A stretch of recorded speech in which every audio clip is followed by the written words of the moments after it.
જય જોહાર સાથીઓ, અનુસૂચિત જનજાતિના વિદ્યાર્થીઓ ઉચ્ચ અભ્યાસ કરી શકે એના માટે 1/7/2010ના રોજ ભારત સરકાર દ્વારા પોસ્ટ મેટ્રિક શિષ્યવૃત્તિની યોજના ચાલુ કરવામાં આવી હતી।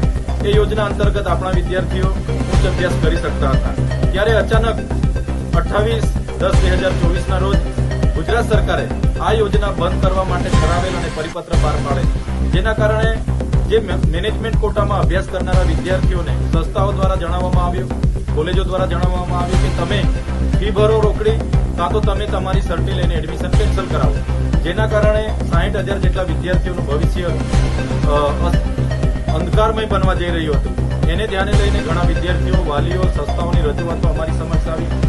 અમે વિદ્યાર્થી નેતા યુવરાજસિંહ જાડેજા સાથે હજારો વિદ્યાર્થીઓ સાથે કૂચ કરીને બિરસા મુંડા ભવનનો ઘેરાવો કર્યો।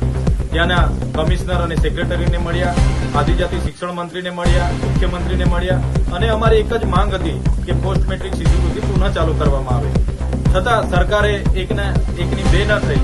બાદમાં અમે બજેટ સત્ર દરમિયાન વિધાનસભામાં પોસ્ટ મેટ્રિક શિષ્યવૃત્તિને લઈને આક્રમકતાથી રજૂઆતો કરી, ત્યારે પણ સરકાર અને એમના મંત્રીશ્રીએ બંધ થવાના અનેક કારણો અમને અમારી સમક્ષ દર્શાવ્યા, તેનો પણ અમે વિરોધ કર્યો। અમે કોઈ પણ ભોગે વિદ્યાર્થીઓનું ભવિષ્ય જોખમમાં મૂકવા માંગતા ન હતા, ત્યારે આક્રમકતા જોઈને એમણે વિધાનસભાના ગૃહમાંથી મને સસ્પેન્ડ કર્યો, માર્શલો દ્વારા ઉચકીને બહાર લઈ જવામાં આવ્યો। તે જ ઘડીએ આમ આદમી પાર્ટી સહિત કોંગ્રેસના વિપક્ષના નેતા અમિતભાઈ ચાવડા હોય, અનંતભાઈ પટેલ હોય, જિગ્નેશ મેવાડી સહિત તમામ ધારાસભ્યોએ પણ આ મુદ્દાને લઈને વોકઆઉટ કરીને અમે સર્વ સાથે મળીને પુનઃ ચાલુ કરવા માટેની અમારી માંગ અમે બુલંદ કરી। છતાં સરકારનું પેટનું પાણી ના હલ્યું। બાદમાં અમે વિદ્યાર્થીઓને સાથે રાખીને હજારો વિદ્યાર્થીઓ સાથે વિધાનસભાના બજેટ સત્ર દરમિયાન વિધાનસભાના ઘેરાવાના અમે પ્રયાસો કર્યા, અમે કૂચ કરી, ગેટ પર અમને પોલીસનો કાફલો ખડકી દેવામાં આવ્યો, અમને અટકાયત કરવામાં આવી।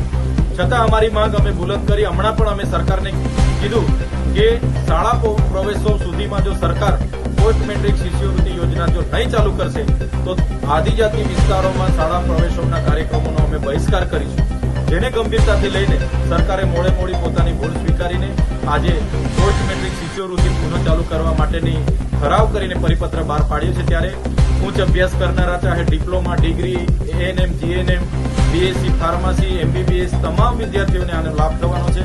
ત્યારે એ વિદ્યાર્થી, વાલીઓ, સંસ્થાઓ અને આમાં સહકાર આપનારા તમામ લોકોનો આભાર માનું છું। સરકારે લીધેલો વિદ્યાર્થીઓના ભવિષ્યના હિતના લીધેલા નિર્ણયનો પણ અમે વિનમ્રતાથી આવકારીએ છીએ, એનો પણ અમે આભાર માનીએ છીએ। ધન્યવાદ। જોહાર।